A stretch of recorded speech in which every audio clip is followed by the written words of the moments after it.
Good evening. Thank you for joining us on Face to Face. I'm your host, Dennis Ward. Our guest this week is Arif Virani, the Member of Parliament for Parkdale High Park, the Parliamentary Secretary to the Minister of Canadian Heritage. Mr. Virani is a former constitutional lawyer advocating for human rights and access to justice.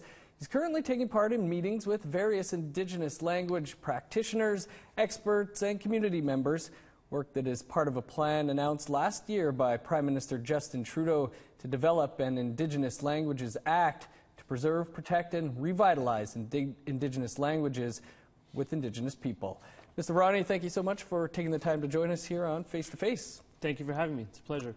The plan to develop an Indigenous Languages Act was first announced at the Assembly of First Nations gathering in December 2016. What's taken place since that time? So since that time, what we've done is we've had some preliminary meetings with different leaders among the major Indigenous groupings, so First Nations leaders, Inuit leaders, Métis leaders. We had a roundtable launch in June, just before the House rose for the summer, where we agreed to sort of terms of reference and a framework document establishing some of the parameters and what we were trying to achieve with the legislation. And what we've been doing since then is that both the Government of Canada as well as those three large groupings, ITK, the Métis Nation and the AFN, have been reaching out to stakeholders and leaders within their own communities to consult with what should be part of or should form the basis of this legislation that we're trying to draft. There are some who believed at the time and maybe still believe now that the announcement at the time was a bit of a distraction to divert away from other things happening in December at the time with the approval of some pipelines that took place during that same week. What would you say to some of those critics? I'd say that's not accurate. What I would say is that what we're trying to do is advance reconciliation. I mean, that's a monumental task, reversing 400 years of colonialism and the legacy of the residential school system, but this is one particular discrete project which allows us to advance part of the work that relates to reconciliation. It relates to also the Truth and Reconciliation Commission. There are calls to action in that document. Calls 13, 14, and 15 relate specifically to language. And what we're trying to do is actually give some, flesh out some of those calls to action and give them some basis and some backbone. And by taking it to the level of advancing legislation, the Prime Minister took it to a level which demonstrates the goodwill that is there, which is in terms of doing this important work. What's your understanding of the goal for this Act, for those who may not be familiar with it? Yeah, so it's a great question. I mean, the Act is about preserving, protecting, and promoting Indigenous languages. We also use the term revitalization a great deal. What we found is the statistics are not good, and they are getting worse as time wears on. So we've got individuals who are, in terms of the average age of persons who have an Indigenous language as their mother tongue, has increased by 7.5 years in a 20-year span. So the persons who are able to be fluent and carry out a conversation in Cree, Ojibwe, Blackfoot, etc., themselves are getting older. And what we've also found is that there is no Indigenous language in the entire country that is safe.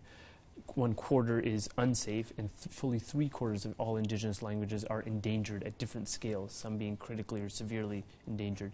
So time is of the essence. People who have language fluency are getting older or dying off.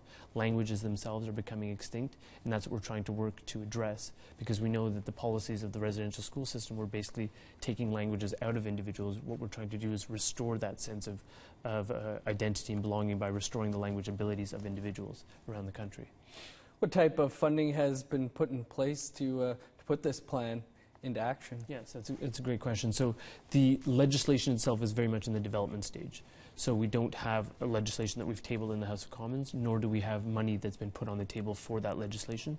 But what we've done in the interim is we've dedicated $89.9 million of funding in the interim while we're developing this legislation. And that may not sound like a lot of money, but it is a monumental increase from what the previous government was doing in this regard. So the previous government had reduced funding for Aboriginal languages to $5 million a year. Just in the Aboriginal Languages Initiative, a program called ALI, we've increased that funding to $69 million. The other $20 million is for things like promoting the preservation of histories and the digitization of records and histories to create a bit of an archive so that some of this important information is not lost. As you mentioned, Indigenous languages around the globe really are declining at an alarming rate. Do you feel that this is something that can be reversed? I certainly hope so. I think there's been some examples of languages that have been actually revitalized. We have a map that demonstrates sort of the 60 to 90 different languages around the country, and there's about 3 or 4 spots on that map that show successful instances of revitalization. It's certainly a challenge, but when I hear some of the stories that I've heard in terms of the consultations that we're doing, it's actually very, very encouraging, because people talk about what's happening with the individuals who are learning, who are reclaiming their language effectively, and it's having a positive impact on their attitudes, on their physical well-being, their psychological well-being, their spiritual well-being. One of the most telling stats we'd constantly heard about sort of the mental health and mental wellness components about language reclamation, but it was a pretty shocking study. I mean, I guess it might be intuitively obvious, but in BC they did a study that looked at language, when you take people who have proper language acquisition and high rates of language fluency, and they looked at suicide rates. And the rates were about 13 out of 100,000 young persons were committing suicide if they had high language acquisition rates.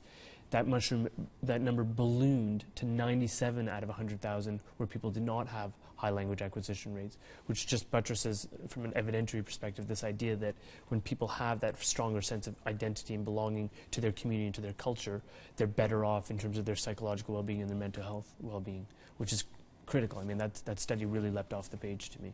Right. The Northwest Territories has had an Official Languages Act for years that grants official status to English, French, and 9 Indigenous languages.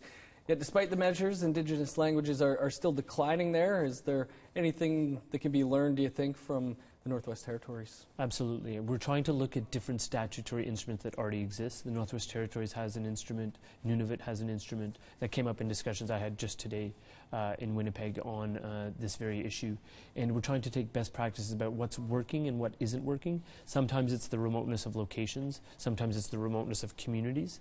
Other times it's a facility in terms of using technology to deliver some of the language tools or the language materials. But what we're also finding is that we need some coordination between levels of government. In the territories, you have a unique relationship with the federal government, but when it gets even a bit more tricky is sometimes when you've got provincial overlays as well as municipal on top of the federal overlay, which makes the coordination efforts very much required. But I do think that, and what I'm seeing and hearing from different entities that we're consulting with, is that there is a desire on the part of many governments to advance reconciliation, and that's what we're hoping to engage in going forward. The engagement sessions are underway and being held over the next several months. Who are some of the people that you will be engaging with? So there's people that we've engaged thus far, and there's people that we are going to engage with, but we're trying to focus in on, as I mentioned, the AFN, the ITK, and the Métis Nation are conducting their own consultations, and they're doing that as part of the government-to-government, nation-to-nation relationship that we're trying to forge. But we're also, as the Government of Canada, as the Heritage Department, myself as the Parliamentary Secretary to Minister Mélanie Joly, we are trying to ensure that we are engaging with different people on the ground who are community members, who are stakeholders around the country, but who are also Indigenous language experts. So I've had very good sessions with a number of academics who are in the field, whether they're speaking Mohawk, they're speaking Ojibwe, they're speaking Cree, various different language sort of groupings. But a lot of these individuals are out there actually delivering the services on the ground. So they're telling us about, the benefits of immersion programs versus a language nest. They're talking about very practical sort of constraints that sometimes serve as barriers to people getting the language training that they very much want to have. So adult moms who are looking after children, it's difficult to just give up your life and your job and for 2 years dedicate yourself to learning Ganyageha. Because you've got childcare responsibilities, you've got people that you need to feed, for example. So they've talked to us about things like stipends, things like childcare, things like making these language courses, not just designing the courses, but making them more accessible to somebody who wants to put their life on hold while they enter an immersion course.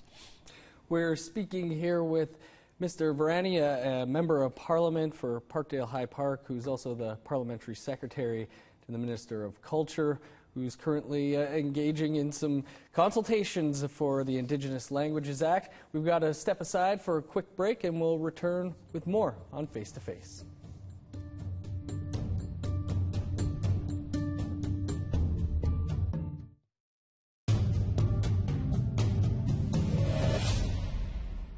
Welcome back to Face to Face. Our guest this week is Member of Parliament Arif Virani. He is currently taking part in meetings with various Indigenous language practitioners, experts, and community members, work that is part of a plan announced last year by Prime Minister Justin Trudeau to develop an Indigenous Languages Act to preserve, protect, and revitalize Indigenous languages for Indigenous people. Before the break, Mr. Virani, we were talking about some of the engagement sessions that are underway. What are you hearing from some of the people that you've met with so far? I'm hearing about the pressing need. I'm hearing about the fact that people they have a desire to see this get off the ground and see it get implemented. And I understand that frustration. This is not the first time the notion of sort of resurrecting language skills and language fluency has been discussed. It was discussed during the Royal Commission on Aboriginal Peoples in the mid-90s. There was a task force that dealt with this at Heritage Canada in the mid-2000s. So this is at least the third time it's being revisited. What we've done is made a very public commitment. The Prime Minister has made a commitment. The Minister of Heritage has made a commitment to table legislation. We're working to do that in 2018 to give people a tangible sense of our commitment to it. We're engaging in these consultations to hear from individuals. What they're telling me is the most salient thing that I've been hearing is just the sense of sort of connection and self-esteem that is a byproduct of people that reclaim their language skills and their language identity. And I think what's been fascinating is that resonates with a lot of us in government. It resonates with Minister Jolie herself. As a French-Canadian, she knows about the centrality to the French-Canadian identity of the French language and speaking French. And what we find among the various Indigenous communities, whether they're speaking Inuktitut, Blackfoot, or Michif, is that their people feel a sense of connection and a sense of belonging and a sense of a collective purpose that empowers them when they reclaim their language skills. Like you say, this isn't the first time promises have been made, and giving the alarming rate that these languages are disappearing and dying off, what should give people hope this time that something is going to change and that there's going to be action put into place? Yeah, it's a fair question. I mean, I think what should give people hope is that I'm here talking to you, is that I've been sent out to do these consultations, is that the AFN itself is doing regional consultations. I was at one of those consultations in Regina. I think what should give people hope is that we've committed to doing this publicly, made several statements in that regard, that we are also working on a co-development basis. So it's not as if usually legislation gets sort of designed. There are civil servants that work on it. There are politicians that sort of weigh in, and then things get tabled in the House, and then there are standing committee reviews, etc. Minor tinkering occurs, but it's not as significant. In this context, we're doing it very much differently. We're consulting beforehand, before we put pen to paper. We're consulting in advance of actually tabling the legislation in the House. And I think what that does is that sort of shares some of the responsibility, so that we are working hard on it, but so is the AFN, so is the ITK, and so is the Métis National Council. So I think collectively, I don't think four entities are going to let Canadians down in terms of delivering on this legislation. We're working towards it in concert, and I think that helps assure that it's likely going to succeed. What are some of the barriers that you've been hearing from people so far during these consultations? So it's the barriers of the diversity of the country, right? And it's quite amazing. I don't profess to be a language expert, but it is amazing to me that there are between 60 and 90 different languages and dialects. You would have thought perhaps in the north with the Inuktitut, that's sort of a monolithic whole. Not the case. There's about 14 dialects of Inuktitut itself. It spans from the Yukon all the way over to Labrador. So it's quite amazing the breadth and the scope of it. So people have expressed some challenges about making sure that there are local concerns and there's a local flavor to the delivery of the language legislation and the language supports that are put in place. Because Plains Cree and Wood Cree may not be the same. There's Cree spoken in Quebec. There needs to be a nuanced approach that accounts for some of those regional differences, those dialectical differences. And then there's different capacities among different communities, based sometimes on their size. Cree has a large number of speakers. There are dialects that are spoken by very few people that are virtually extinct in the interior of BC. So what you hear is that their challenges are more acute for some groupings. Some entities have said we want more understanding and research done about our needs. Other groups have said we know our needs. We need help with training teachers and building up materials so that we can deliver the courses. Like you say, some of those people already know what some of their needs are. During these consultations, have you heard of some protections that could be in place, put in place right away to help preserve some of these languages? Well, I mean, funding is a big piece. We're not keen on sort of drafting legislation that becomes a symbolic sort of white elephant. It needs to be a piece of legislation that's backed up with funding. We've heard about the need, and this is common, it's not just unique to this legislation, but the desire for a basis of more stable long-term funding. People don't want sort of to be operating sort of on a monthly or annual basis, sort of constantly having to reapply for funding. They want to be able to do some long-term planning based on long-term financial security. So that's an important piece, and I think that makes eminent sense if you're going to deliver a program. Is there any stable and predictable funding that's been talked about, discussed on what this Act could see in the future? I think that's part of what I'm reporting back to the Minister and part of what she'll be taking to Cabinet when the time comes. But the issue is in terms of, for example, we were talking earlier a bit about what sort of funding has been put in place in the short term. We've put in place $89.9 million, and that's over a 3-year time horizon to recognize the fact that sort of annual funding is simply not sufficient in terms of the long-range planning. So we're starting to do that already, but I think more of that is likely going to be needed in the near future if we're going to actually make sure that this legislation succeeds. We here at APTN have done numerous stories on apps that help people, especially young people, learn how to speak Kriya or Ojibwe. Is there a role for those types of things, this type of new technology to play in all of this? I very much think so. I mean, you know, we've both got smartphones. I think a lot of your viewers are going to be familiar with the technology and sort of users of technology. So there's a role to play. But what was emphasized to me just today at a consultation just today is that, yes, while apps and software and programming and coding has a role to play in terms of making sure that different language tools and language materials are accessible to all sorts of persons who want to be learning or reacquiring their language skills. At the same time, you need to have human interaction. You need to have a teacher and student relationship. And we're also very cognizant of other challenges that we have. We know one of the challenges with more remote locations, including in Canada's north, is broadband connectivity. So it's a bit of a Pyrrhic victory if we have an app that's great that helps people in Ojibwe, but if they're not having the internet access to be able to harness and use that app, then it's a bit all for naught. So we need to be doing things on multiple levels, but we are thinking about technology. And we're also thinking about what age should be targeted with the legislation, which has been interesting for me because some people have said, well, people are ripe. You know, I've got a 6 and a 3-year-old. You know, I know about their language acquisition skills. They're sort of sponges. But people have said to me quite rightly that it's not just about teaching the younger generations. There are adults, there are older adults, there are senior citizens who want to either reaffirm or reclaim their language or just shore it up a bit. So people have said they want it operating on multiple fronts, and I think that's fair. You're meeting with some of these national and provincial organizations. Is there a plan, or have you been meeting, you know, with youth in the cities and in the smaller communities and hearing what some of their barriers and what could help them? Some. We haven't had a sort of a youth-only session as of yet. I think it's a great idea, and I think there's a few youth voices today in Winnipeg that we heard from who brought a different perspective to bear.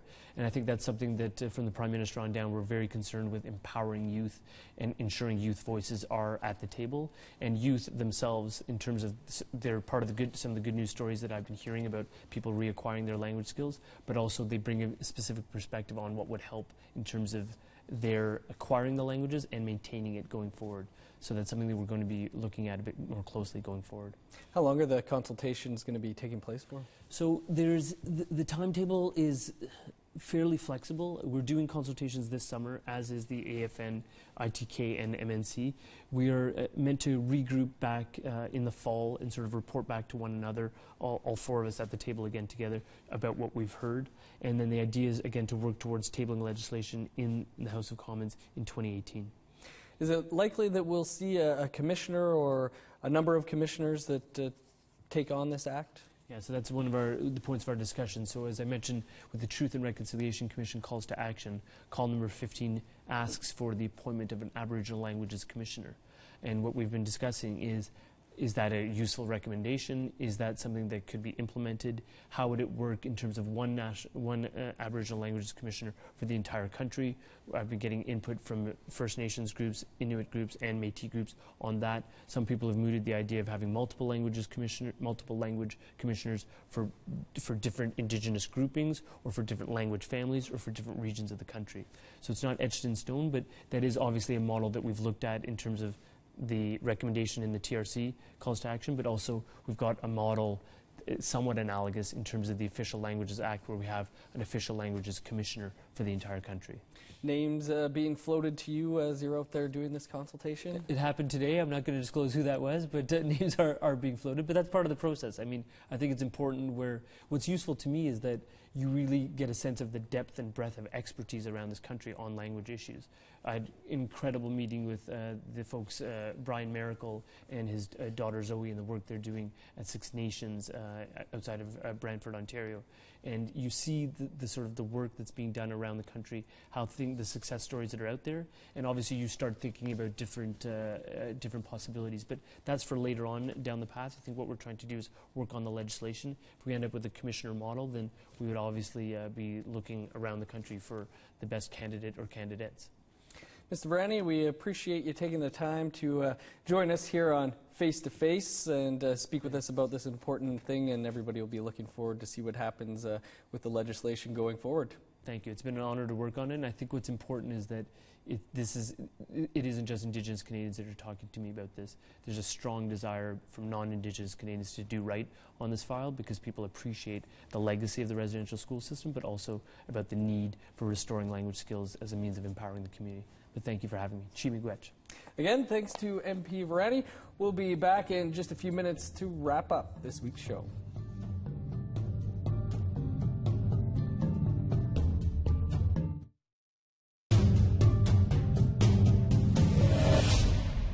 Welcome back to Face to Face. Our thanks again to Member of Parliament Arif Virani for joining us.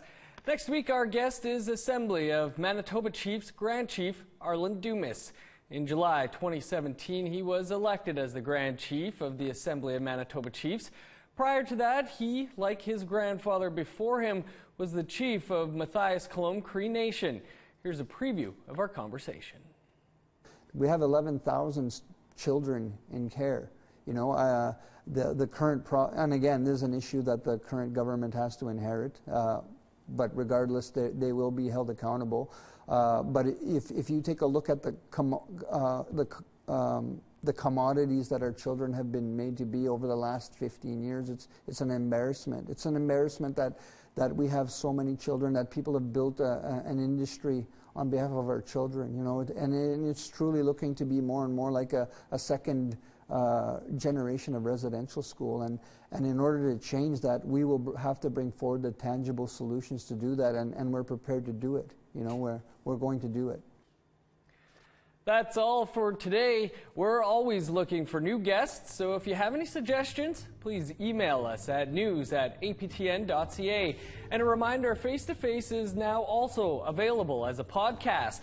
You can find those at aptnnews.ca/face-to-face-podcast.